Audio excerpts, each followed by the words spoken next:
السلام علیکم و رحمت الله و برکاته. بینین بیرون چقدر خنک است، نه؟ سبحان الله العظیم.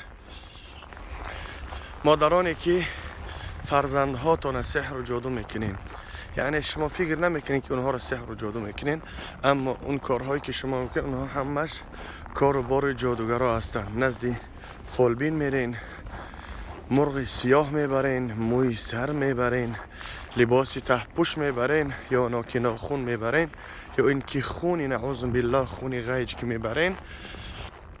مثل آنی است که یگان ظالم پول میتیکی فرزند من لطکوب کن.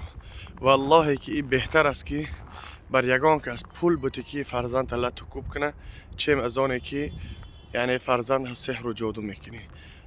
عموما هر انسانی که سحر و جادو میکنه و مثل آن است که میبری در پیش یگان گرگش میمونی که یگان شیر میمونیش که او را تیکه و تیکه پاره پاره بکنه. برای آنه که اینقدر که وای عذاب و مشقت میکشه، عذاب میبینه از سبب سحر و جادو.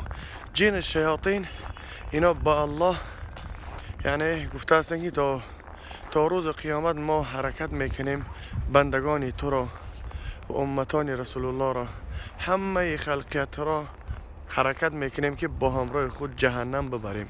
از همون خاطر کسانی که سحر و جادو کردین، کسانی که هر چیزی که گرفتین بردین زیر خاک کردین، نزد یگان درخت، نزد قبرستان ها، نزد یگان خانه، هر کجایی که ماندین، فقط به خاطر الله اون جادو را رفته از اونجا بگیرین.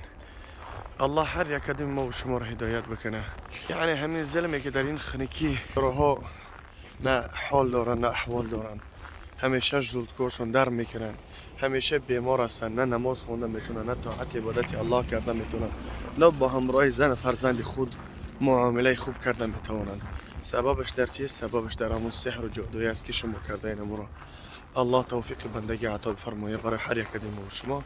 مثال در همین خنکی بیچاره ها میروند از سبب آنه که زورشون اومدگی زندگی و زورشون آوردگی همین سحر و جادوی بدبخت دیگه نه طاعت عبادت الله کرده میتوانند، نه با همراه زن فرزند خود معامله کرده که خوب میتوانند.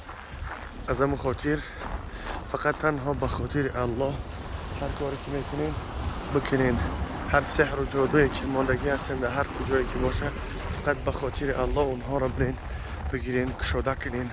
هر رشته و سرخ کبوت و هر چیزی که هست اونها را بگیرین، دفع و گم و گور کنین که نبینن شو یکان کس و نزد پروردگار توبه کنین، حالا آن که دیر نشده است. السلام علیکم.